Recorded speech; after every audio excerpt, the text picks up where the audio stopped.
Hello అండి, welcome to law excellence. ఇవాళ మనం మేధో సంపత్తి హక్కులు లేదా ఇంటలెక్చువల్ ప్రాపర్టీ రైట్స్కి సంబంధించి అసలు ఇది ఎందుకు న్యూస్లో ఉంది, అసలు మేధో సంపత్తి హక్కులు అంటే ఏంటి, ఇవి ఎన్ని రకాలు, మరి మన భారతదేశంలో ఈ ఐపీఆర్కి సంబంధించినటువంటి ఇష్యూస్ ఏంటి, వాటిని రిజాల్వ్ చేయడానికి గవర్నమెంట్ ఏమేమి ఇనిషియేటివ్స్ని తీసుకొచ్చింది, అలాగే బయోసిమిలర్స్ అనేసి జెనరిక్స్ అనేసి ఇలా మనం చదువుతూ ఉంటాం.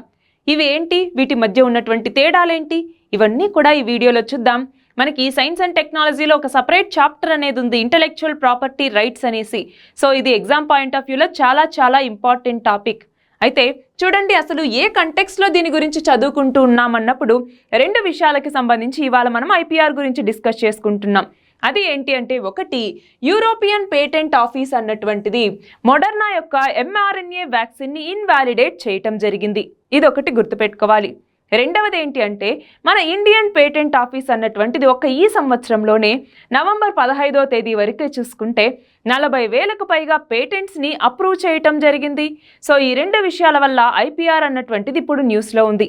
అయితే ఇక్కడ మనం గమనించాల్సిన విషయం ఏంటంటే, 2013-14 సంవత్సరంలో కేవలం మన భారతదేశం నుంచి 4,227 పేటెంట్స్ మాత్రమే గ్రాంట్ అయ్యాయి. కానీ ఇప్పుడు అది 40,000కు పైగా పెరిగింది. అంటే ఒక గ్రోత్ అనేటటువంటిది ఇందులో మనకి కనపడుతోంది, అవునా? అంతేకాకుండా వరల్డ్ ఇంటలెక్చువల్ ప్రాపర్టీ ఆర్గనైజేషన్ ప్రకారం చూస్తే 2022వ సంవత్సరంలో ముందు కన్నా కూడా మనము చూడండి 31.6% ఇలా పేటెంట్ అప్లికేషన్స్ అనేవి మనకి పెరిగాయి. అలాగే ఇందులో యూనివర్సిటీస్ నుంచే 5.3% అప్లికేషన్స్ అనేవి రావటం జరిగింది.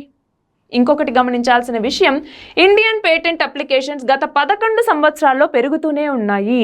అంటే టాప్ 10 ఫైలింగ్ కంట్రీస్ ఏవైతే ఉంటాయో అందులో చూసుకుంటే మన భారతదేశం గత 11 సంవత్సరాలుగా గ్రోత్ అనేది చూపిస్తూనే ఉంది. అంటే ఏంటి, ఇయర్ బై ఇయర్ మన యొక్క పేటెంట్స్ సంఖ్య అనేటటువంటిది పెరుగుతోంది. మరి ఈ నేపథ్యంలో అసలు మేధో సంపత్తి హక్కులు లేదా ఇంటలెక్చువల్ ప్రాపర్టీ రైట్స్ అంటే ఏంటి గమనించాలి. ఇంటలెక్చువల్ ప్రాపర్టీ రైట్స్ అంటే మనిషి యొక్క మేధస్సుని, తెలివితేటల్ని ఉపయోగించి ఏవైనా కనుగొన్నప్పుడు కానీ, ఏవైనా లిటరరీ వర్క్స్ కానీ, ఇంకేదైనా చేసినప్పుడు కానీ దానికంటూ హక్కుల్ని ఇవ్వటం జరుగుతుంది. అంటే ఏంటి, వేరొకరు ఎక్స్ప్లాయిట్ చేయకుండా ఇదిగో ఇది నీ హక్కు అన్నట్టుగా వాళ్ళకి కొన్ని రైట్స్ ఇస్తారు. అవే ఇంటలెక్చువల్ ప్రాపర్టీ రైట్స్ లేదా మేధో సంపత్తి హక్కులు అన్నటువంటిది. సింపుల్గా చెప్పాలి అంటే, ఎవరైనా ఇన్వెంట్ చేసినప్పుడు కానీ, లేదా డిజైన్స్, సింబల్స్కి కానీ, నేమ్స్ లేదా ఇమేజెస్కి కానీ, లేదా లిటరరీ ఆర్టిస్టిక్ వర్క్స్కి కానీ, వీటన్నింటికీ కూడా ఈ ఐపీఆర్ని ఇష్యూ చేయటం జరుగుతుంది. మరి ఐపీఆర్ అన్నటువంటిది ఎందుకు అవసరం అంటే, ఒకటి ఇన్నోవేషన్ని పెంచటానికి, అంతేకాదు ఈ ఇన్నోవేటర్స్ ఎవరైతే ఉంటారో వాళ్ళ యొక్క రైట్స్ని కాపాడటానికి, అంటే వేరొకరు ఎక్స్ప్లాయిట్ చేయకుండా వాళ్ళకి ప్రొటెక్షన్ కల్పించటం, వాళ్ళ యొక్క రైట్స్ని కాపాడటం కోసం. అలాగే ఈజ్ ఆఫ్ డూయింగ్ బిజినెస్, సులభతర వాణిజ్యం అనేసి పిలుస్తాం, దీన్ని ప్రోత్సహించడానికి, అలాగే ఎకనామిక్ గ్రోత్, ఆర్థిక వృద్ధికి సంబంధించి, అలాగే టెక్నాలజీ ట్రాన్స్ఫర్కి గాను ఈ ఐపీఆర్ అన్నటువంటిది, మేధో సంపత్తి హక్కులు అన్నటువంటివి ఉపయోగపడతాయి. మరి ఈ ఇంటలెక్చువల్ ప్రాపర్టీ రైట్స్ని ఎవరు రికగ్నైజ్ చేశారు, ఎప్పుడు రికగ్నైజ్ చేశారు అంటే దీనికి సంబంధించి గుర్తుపెట్టుకోవాలి. WIPO అంటే వరల్డ్ ఇంటలెక్చువల్ ప్రాపర్టీ ఆర్గనైజేషన్. దీని కింద 2 కన్వెన్షన్స్ని తీసుకురావటం జరిగింది. అవి గుర్తుపెట్టుకోవాలి. ఒకటి ప్యారిస్ కన్వెన్షన్ అన్నటువంటిది, 2 బెర్నే కన్వెన్షన్ అన్నటువంటిది. మనకి ఎగ్జామ్లో అడగచ్చు. ప్యారిస్ కన్వెన్షన్ అన్నటువంటిది ఇంటలెక్చువల్ ప్రాపర్టీ రైట్స్కి సంబంధించి చూడండి, ఇండస్ట్రియల్ ప్రాపర్టీకి సంబంధించి నిర్వహించినటువంటి కన్వెన్షన్ ఏంటి, ప్యారిస్ కన్వెన్షన్ అన్నటువంటిది. అదే లిటరరీ మరియు ఆర్టిస్టిక్ వర్క్స్కి సంబంధించి నిర్వహించినటువంటి కన్వెన్షన్ ఏమో బెర్నే కన్వెన్షన్ అన్నటువంటిది. సో మనకి ఎగ్జామ్లో క్రాస్ చేసి అడగచ్చు. ప్యారిస్ కన్వెన్షన్ ఏమో లిటరరీ మరియు ఆర్టిస్టిక్ వర్క్స్కి సంబంధించినటువంటిది, అలాగే బెర్నే కన్వెన్షన్ వచ్చేసరికి ఇండస్ట్రియల్ ప్రాపర్టీకి సంబంధించినటువంటిది అనేసి ఇవ్వచ్చు. సో గుర్తుపెట్టుకోవాలి. అలాగే ఈ 2 కన్వెన్షన్ని నిర్వహించింది ఎవరు, WIPO అన్నటువంటిది. అలాగే ఈ ఇంటలెక్చువల్ ప్రాపర్టీ రైట్స్కి సంబంధించి యూనివర్సల్ డిక్లరేషన్ ఆఫ్ హ్యూమన్ రైట్స్కి సంబంధించి ఆర్టికల్ 27లో ఈ ఐపీఆర్కి సంబంధించి మెన్షన్ చేయటం జరిగింది. అంతేకాదు trade related aspects of intellectual property rights లేదా ట్రిప్స్ అంటాము, ఇది WTO కింద ఉంటుంది. ఈ ట్రిప్స్ ద్వారా కూడా ఈ యొక్క ఇంటెలెక్చువల్ ప్రాపర్టీ రైట్స్ ని కాపాడటం జరుగుతుంది. ఇవి గుర్తుపెట్టుకోవాలి. మరి ఐపీఆర్ కి సంబంధించిన రకాలేంటి అంటే ఇక్కడ చూడండి ఏ రకాల ఐపీఆర్స్ ఉన్నాయి. ఒకటి కాపీ రైట్ అనేసి, అలాగే ట్రేడ్ మార్క్ అనేసి, పేటెంట్ అనేసి, ఇండస్ట్రియల్ డిజైన్ అనేసి, ట్రేడ్ సీక్రెట్స్ అనేసి, వీటితో పాటుగా geographical indication tag GI tag అంటాము. ఈ జిఐ ట్యాగ్ అనేసి ఇవన్నీ కూడా మనము ఈ యొక్క ఐపీఆర్లో భాగంగా చెప్తాము. సో ఒక్కసారి వాటి గురించి చూద్దాం. చూడండి ఐపీఆర్లో టైప్స్. ఒకటి పేటెంట్ అన్నటువంటిది. ఇది ఏదైనా ప్రాసెస్కి కానీ లేదంటే ప్రోడక్ట్ ఇన్నోవేషన్కి సంబంధించి పేటెంట్ని ఇవ్వటం జరుగుతుంది. ఇది గుర్తుంచుకోవాలి. అలాగే దీనికి సంబంధించిన చట్టం ఏంటి అంటే పేటెంట్స్ యాక్ట్ 1970 అన్నటువంటిది. దీన్ని 2006వ సంవత్సరంలో మళ్ళీ అమెండ్మెంట్ తీసుకొచ్చారు. అలాగే పేటెంట్ అమెండ్మెంట్ రూల్స్ అనేసి 2021లో తీసుకురావటం జరిగింది. మరి దీనికి సంబంధించిన మినిస్ట్రీ ఏది అంటే ministry of commerce and industry కింద ఉన్నటువంటి డిపిఐఐటి. డిపిఐఐటి అంటే ఏంటి? Department for promotion of industry and internal trade అనేసి పిలుస్తాం. డిపిఐఐటి అన్నటువంటిది. మరి ఈ పేటెంట్ పీరియడ్ ఎంత అంటే 20 సంవత్సరాలు. నెక్స్ట్ చూడండి ట్రేడ్ మార్క్. ట్రేడ్ మార్క్ అంటే ఏంటి? మనకి మన లా ఎక్సలెన్స్కి సంబంధించి ఒక లోగో అనేది ఉంది, అవునా? అలా లోగో కానివ్వండి, ఏదంటే ఒక సింబల్ కానివ్వండి, లేదైనా ఒక ఇమేజ్ కానివ్వండి, ఇలా వేటికి సంబంధించి అయినా దానికంటూ ఒక ప్రత్యేక గుర్తింపు అనేది ఉండాలి, అవునా? దాన్నే మనం ట్రేడ్ మార్క్ అనేసి పిలుస్తూ ఉంటాం. టీఎం అనేసి ఉంటుంది. సో గుర్తుంచుకోవాలి. దీనికి సంబంధించిన చట్టం చూడండి 1999లో తీసుకొచ్చినటువంటి ట్రేడ్ మార్క్ చట్టం అన్నటువంటిది. మరి దీనికి సంబంధించిన మినిస్ట్రీ ఏది? Ministry of commerce and industry అన్నటువంటిది. దీని కింద ఉన్న డిపిఐఐటి అన్నటువంటిది దీనికి సంబంధించి రిజిస్టర్ చేసేటటువంటి ఆర్గనైజేషన్. మరి దీని యొక్క పీరియడ్ ఎంత అంటే 10 సంవత్సరాల కాలానికి గాను ఈ యొక్క ట్రేడ్ మార్క్ని ఇవ్వటం జరుగుతుంది. అలాగే నెక్స్ట్ ఏంటి? జాగ్రఫికల్ ఇండికేషన్ లేదా భౌగోళిక సూచి అనేసి మనం పిలుస్తూ ఉంటాం. అంటే ఒక భౌగోళిక ప్రాంతంలో ఒక ప్రత్యేకత కలిగి ఉన్నటువంటి వస్తువుకి కానీ పదార్థానికి కానీ ఈ జిఐ ట్యాగ్ని ఇవ్వటం జరుగుతుంది, అవునా? మనం చూస్తూ ఉంటాం ప్రతి సంవత్సరం ఎన్నో రకాల వస్తువులకి ఈ జిఐ ట్యాగ్స్ని ఇస్తూ ఉంటారు. అదే ఈ భౌగోళిక సూచి అన్నటువంటిది. దీనికి సంబంధించినటువంటి చట్టం చూడండి geographical indications of goods registration and protection act 1999 అన్నటువంటిది. దీనికి సంబంధించిన మినిస్ట్రీ కూడా ministry of commerce and industry కింద ఉన్నటువంటి డిపిఐఐటి అన్నటువంటిది చూసుకుంటుంది. మరి దీని యొక్క కాలం ఎంత అంటే 10 సంవత్సరాలు.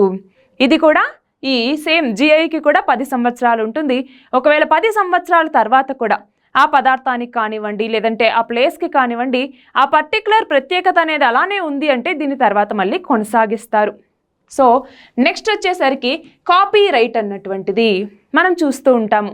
మూవీకి కాపీ రైట్ అనేది ఉంటుంది, బుక్స్కి కాపీ రైట్ అనేది ఉంటుంది. అంటే లిటరరీ మరియు ఆర్టిస్టిక్ వర్క్స్కి సంబంధించి కాపీ రైట్ అన్నటువంటి దాన్ని ఇస్తారు.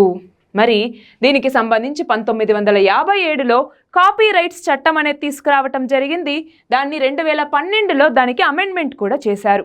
మరి దీనికి సంబంధించిన మినిస్ట్రీ ఏది అంటే ఎంహెచ్ఆర్డి. దీన్నే ఇప్పుడు మనం మినిస్ట్రీ ఆఫ్ ఎడ్యుకేషన్గా పిలుస్తూ ఉన్నాం, అవునా? సో ఈ మినిస్ట్రీ ఆఫ్ ఎడ్యుకేషన్ కింద ఉన్నటువంటి కాపీ రైట్ ఆఫీస్ అన్నటువంటిది ఈ కాపీ రైట్స్ని ఇస్తుంది. మరి దీని పీరియడ్ ఎంత అంటే ఏ పర్టికులర్ మనిషి అయితే దాన్ని ఇన్వెంట్ చేస్తారో అతని బతికున్నంత కాలం, తర్వాత అతను చనిపోయిన తర్వాత 60 సంవత్సరాల వరకు ఈ యొక్క కాపీ రైట్ అనేటటువంటిది ఉంటుంది. నెక్స్ట్ వచ్చేసి ఇండస్ట్రియల్ డిజైన్స్ అన్నటువంటిది. అంటే ఏంటి? మనం ఏదైనా ఇండస్ట్రియల్ పర్పస్ కోసం 3 డైమెన్షనల్ కానీ 2 డైమెన్షనల్ కానీ ఏవైనా బొమ్మలు తయారు చేసినప్పుడు, లేదు అంటే లైన్స్ కానీ కలర్స్ కానీ ఇలాంటివి క్రియేట్ చేసినప్పుడు వాటికనేసి ఇండస్ట్రియల్ డిజైన్స్ అన్నటువంటి వాటిని ఇస్తారు. మరి దీనికి సంబంధించిన చట్టం ఏంటి, లా ఏంటి అంటే 2000వ సంవత్సరంలో డిజైన్స్ యాక్ట్ అన్నటువంటి తీసుకురావటం జరిగింది. ఇది కూడా ministry of commerce and industry కింద ఉన్నటువంటి డిపిఐఐటి పరిధిలోనే ఉంటుంది.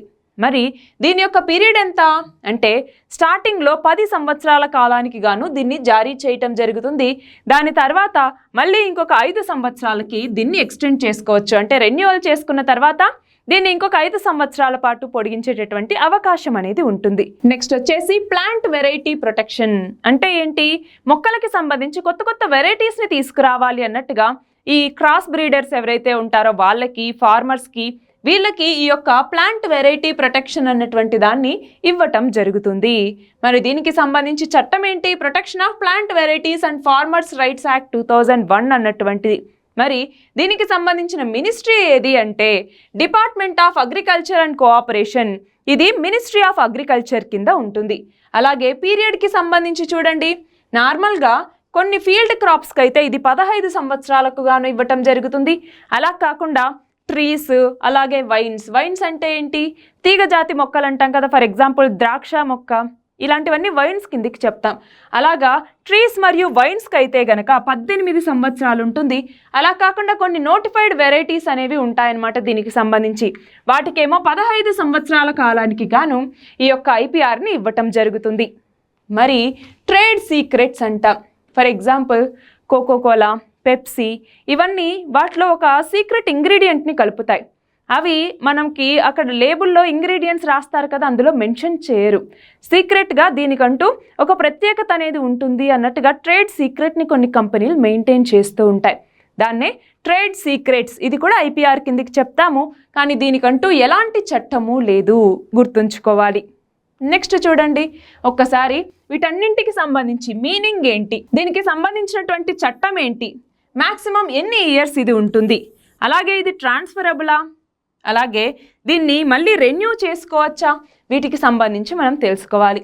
అందులో చూడండి పేటెంట్ అంటే ఏంటి? ఏదైనా ఒక ఇన్వెన్షన్కి సంబంధించి ఎక్స్క్లూజివ్గా రైట్ ఇస్తారు, దాన్నే పేటెంట్ అంటాము. దీనికి సంబంధించి ఇండియన్ పేటెంట్ యాక్ట్. మరి దీన్ని ఎన్ని సంవత్సరాల కాలానికి గాను ఇస్తారు? 20 సంవత్సరాల కాలానికి గాను. మరి దీన్ని ఒకరి నుంచి ఒకరు ట్రాన్స్ఫర్ చేసుకోవచ్చా అంటే చెయ్యొచ్చు. దానికంటూ రాయల్టీ పే చేయాల్సి ఉంటుంది. మరి ఇది రెన్యూవబులా అంటే ఏదైనా సబ్స్టాంటివ్ ఇన్నోవేషన్ చేసినప్పుడు మాత్రమే రెన్యూ చేస్తారు. అంటే ఏంటి? మనము జస్ట్ కలర్ చేంజ్ చేసి, ఫామ్ చేంజ్ చేసి తీసుకెళ్ళి ఇదిగో నా కొత్త ప్రోడక్ట్ పేటెంట్ ఇవ్వండి అంటే ఇవ్వరు. కరెక్ట్గా దానికంటూ ఒక సబ్స్టాన్షియల్ ఇన్నోవేషన్ అనేటటువంటిది అందులో కనబడాలి, అప్పుడే ఇస్తారు. రెండవది ఇండస్ట్రియల్ డిజైన్స్. అంటే ఏంటి? ఏదైనా ఏస్థెటిక్ ఆస్పెక్ట్ ఉన్నప్పుడు అలాంటి వాటికి ఈ ఇండస్ట్రియల్ డిజైన్స్ ఈ ట్యాగ్ని ఇవ్వటం జరుగుతుంది. చూడండి, దీనికి సంబంధించిన చట్టం ఇండస్ట్రియల్ డిజైన్స్ యాక్ట్ 2000 అన్నటువంటిది ఎన్ని సంవత్సరాల కాలానికి గాను ఇస్తారు? 10 సంవత్సరాల కాలానికి గాను. మరి దీన్ని ట్రాన్స్ఫర్ చేయొచ్చా అంటే ట్రాన్స్ఫర్ చేయలేము. మరి దీన్ని రెన్యూ చేసుకోవచ్చా అంటే రెన్యూ చేసుకోవచ్చు. కొంత ఫీ అనేది ఉంటుంది, దాన్ని పే చేసి రెన్యూ చేసుకోవాల్సి ఉంటుంది. అలాగే ట్రేడ్ మార్క్ అంటే ఏంటి? గూడ్స్ మరియు సర్వీసెస్కి సంబంధించి పర్టికులర్గా ఇది మాది అనేసి తెలుసుకోవటం కోసం స్పెషల్గా ఈ ట్రేడ్ మార్క్ అన్నటువంటి దాన్ని ఇస్తారు. మరి దీనికి సంబంధించిన చట్టం ఏంటి? ఇండియన్ ట్రేడ్ మార్క్స్ యాక్ట్ 1999 అన్నటువంటిది. మరి మ్యాక్సిమం ఎన్ని ఇయర్స్కి ఇస్తారు? 10 సంవత్సరాలకి ఇస్తారు. మరి దీన్ని ట్రాన్స్ఫర్ చేయొచ్చా వేరే వాళ్ళకి అంటే ట్రాన్స్ఫర్ చేయటానికి ఉండదు. మరి దీన్ని రెన్యూ చేసుకోవచ్చా అంటే రెన్యూ చేసుకోవచ్చు, ఫీజుని పే చేయాల్సి ఉంటుంది. అలాగే జాగ్రఫికల్ ఇండికేషన్ అంటే ఏంటి? ఒక పర్టికులర్ భౌగోళిక ప్రాంతంలో ప్రత్యేకతని కలిగి ఉంటే ఈ జిఐ ట్యాగ్ని ఇవ్వటం జరుగుతుంది. మరి దీనికి సంబంధించి GI registration of goods act 1999 అన్నటువంటి దీనికి సంబంధించిన చట్టం. మరి దీని యొక్క కాలం ఎంత? 10 సంవత్సరాలు. మరి దీన్ని ట్రాన్స్ఫర్ చేయొచ్చా అంటే చేయలేము. మరి దీన్ని రెన్యూ చేసుకోవచ్చా అంటే రెన్యూ చేసుకోవచ్చు. ఒకవేళ ఆ స్పెషాలిటీ అనేది అలానే కొనసాగితే అప్పుడు దాన్ని రెన్యూ చేసుకోవటం అనేది జరుగుతుంది. అలాగే కాపీరైట్ అంటే ఏంటి? లిటరరీ మరియు ఆర్టిస్టిక్ వర్క్స్కి సంబంధించినటువంటిది. దీనికి సంబంధించిన చట్టం కాపీరైట్స్ యాక్ట్ 1956 అన్నటువంటిది. అలాగే చూడండి, దీని యొక్క పీరియడ్ ఏంటి? Life time plus 60 years of death. అంటే బతికున్నంత కాలం, చనిపోయిన తర్వాత 60 సంవత్సరాల వరకు ఈ వీల్ అనేది ఉంటుంది. అలాగే దీనిని వేరే వాళ్ళకి ట్రాన్స్ఫర్ చేయొచ్చా అంటే చేయొచ్చు, రాయల్టీ అన్నటువంటిది పే చేయాలి. మరి దీన్ని రెన్యూ చేసుకోవచ్చా అంటే రెన్యూ చేసుకోలేము. ఇది సింపుల్గా వీటన్నింటికి సంబంధించి గుర్తుంచుకోవాలి. మరి మన భారతదేశంలో ఈ ఐపీఆర్కి సంబంధించిన ఇష్యూస్ ఏంటి అనేసి మనం చూస్తే, ఒకటి ఇండియన్ పేటెంట్ యాక్ట్లో ఉన్నటువంటి సెక్షన్ 3D అన్నటువంటిది. ఈ సెక్షన్ 3D అన్నటువంటిది ఏం చేస్తుంది? ఇందాక చెప్పుకున్నట్టుగా ఏదైనా ఒక ప్రోడక్ట్ అనేది ఉంది, దానికి రూపం మార్చి, కలర్ మార్చి, ఇదిగో మా యొక్క ఇన్నోవేషన్ మాకు పేటెంట్ ఇవ్వండి అన్నట్టుగా వెళ్తూ ఉంటారు. అలాంటిది చేయకూడదు. దాన్ని రెస్ట్రిక్ట్ చేసేటటువంటిదే ఈ సెక్షన్ 3D అన్నటువంటిది. అంటే ఇది చూడండి, ఎవర్ గ్రీనింగ్ని ప్రివెంట్ చేస్తుంది.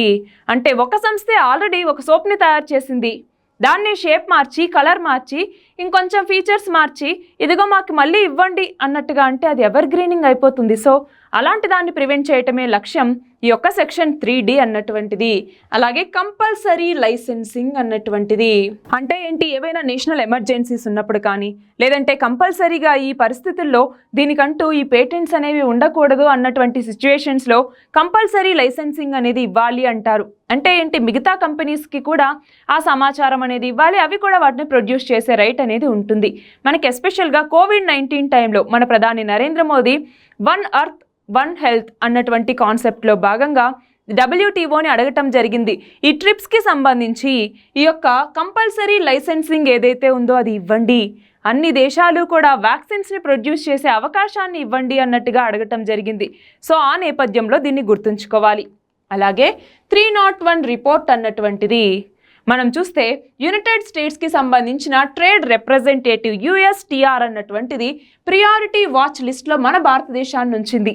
ఎందుకని అంటే ఈ యొక్క IPRకి సంబంధించి వైలేషన్స్ అనేవి ఎక్కువగా జరుగుతూ ఉన్నాయి మీ దేశంలో అన్నట్టుగా US అనేది మనల్ని ఆరోపిస్తూ ఉంది.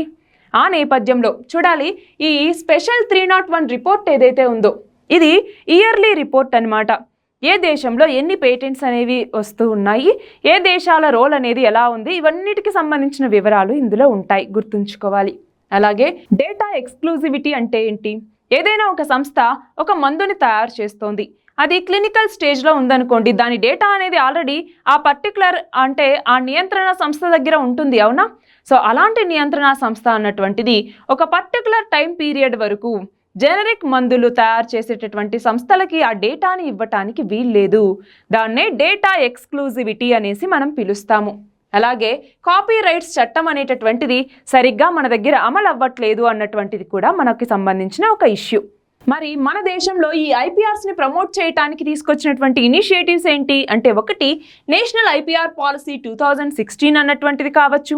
అలాగే ఈ IPR ప్రమోషన్ మరియు మేనేజ్మెంట్కి సంబంధించి ఒక ప్రత్యేక సెల్ని ఏర్పాటు చేయటం, DPIIT లాంటి ఒక బాడీని తీసుకురావటం, అలాగే ఇప్పటి వరకు పెండింగ్లో ఉన్నటువంటి కేసెస్ ఏవైతే ఉన్నాయో వాటిని రిజాల్వ్ చేసుకోవటం, అలాగే చూడండి కాపీ రైట్స్ చట్టానికి కొన్ని అమెండ్మెంట్స్ అనేవి తీసుకురావటం, ట్రేడ్ మార్క్ రూల్స్ని తీసుకురావటం, అలాగే మాడ్రిడ్ ప్రోటోకాల్ అన్నటువంటిది దీంట్లో మన భారతదేశం 2013లో జాయిన్ అయింది. సో ఇది కూడా మనకి క్వశ్చన్లో అడిగేటటువంటి అవకాశం అనేది ఉంది. మాడ్రిడ్ ప్రోటోకాల్లో మన భారతదేశం ఏ సంవత్సరంలో చేరింది అనేసి అడగచ్చు, 2013వ సంవత్సరంలో, గుర్తుంచుకోవాలి. అలాగే హ్యూమన్ రిసోర్సెస్ని మరింతగా పెంపొందించుకోవటం, స్కూల్ సిలబస్లోను హై ఎడ్యుకేషన్ సిలబస్లో కూడా ఈ IPR గురించి ఇంక్లూడ్ చేస్తూ ఉండటం, పోలీసులకు కూడా దీనికి సంబంధించి ఎన్ఫోర్స్మెంట్ టూల్ కిట్ని అందించడం, పోలీసులకు కూడా దీనికి సంబంధించినటువంటి ప్రోగ్రామ్స్ని కండక్ట్ చేస్తూ ఉండటం, అలాగే జ్యుడిషియరీ, అలాగే ఆన్లైన్ పైరసీ, వీటన్నింటికి సంబంధించి ఏమేమి సమస్యలు ఎదురవుతూ ఉన్నాయి IPRకి సంబంధించి అనేసి రిజాల్వ్ చేసుకుంటూ ఉండటం, టెక్నాలజీ మరియు ఇన్నోవేషన్ సపోర్ట్ని తీసుకుంటూ ఉండటం, MSMEస్కి సపోర్ట్ ఇచ్చి ఎక్కువ పేటెంట్ ఫైలింగ్స్ అనేవి చేస్తూ ఉండటం, ఇవన్నీ కూడా మన భారతదేశం తీసుకొచ్చిన ఇనిషియేటివ్స్గా మనం చెప్పచ్చు. అలాగే గ్లోబల్ ఇన్నోవేషన్ ఇండెక్స్ అంటాము. ఈ గ్లోబల్ ఇన్నోవేషన్ ఇండెక్స్లో మన భారతదేశ ర్యాంక్ ఎంత అనేసి మనల్ని అడగచ్చు. చాలా ప్రాబబిలిటీ ఉన్నటువంటి క్వశ్చన్, గుర్తుంచుకోవాలి. ఈ సంవత్సరం గ్లోబల్ ఇన్నోవేషన్ ఇండెక్స్లో మన భారతదేశ ర్యాంక్ ఎంత అంటే 40వ ర్యాంకు. మనం గమనిస్తే 2015లో 81వ స్థానంలో ఉన్నటువంటి మన భారతదేశం ఇప్పుడు 40వ స్థానంలోకి వచ్చింది. అంటే ఇన్నోవేషన్ అనేది మన భారతదేశంలో పెరుగుతోంది అనటానికి ఇదొక సూచిక. అంటే ఈ IPRకి సంబంధించిన ఫైలింగ్ అనేది లాస్ట్ 11 ఇయర్స్లో పెరుగుతోందనేసి చెప్పుకున్నాం. దానికి ఎగ్జాంపుల్గా మనం దీనిని రాయొచ్చు. అలాగే ఈ గ్లోబల్ ఇన్నోవేషన్ ఇండెక్స్ని పబ్లిష్ చేసేటటువంటి సంస్థ ఏది అంటే వరల్డ్ ఇంటెలెక్చువల్ ప్రాపర్టీ ఆర్గనైజేషన్ లేదా WIPO అన్నటువంటి, చూడండి WIPO అన్నటువంటిది గ్లోబల్ ఇన్నోవేషన్ ఇండెక్స్ని ఇస్తుంది. అందులో ఇది 16th ఎడిషన్ అనమాట, 2023కి సంబంధించి.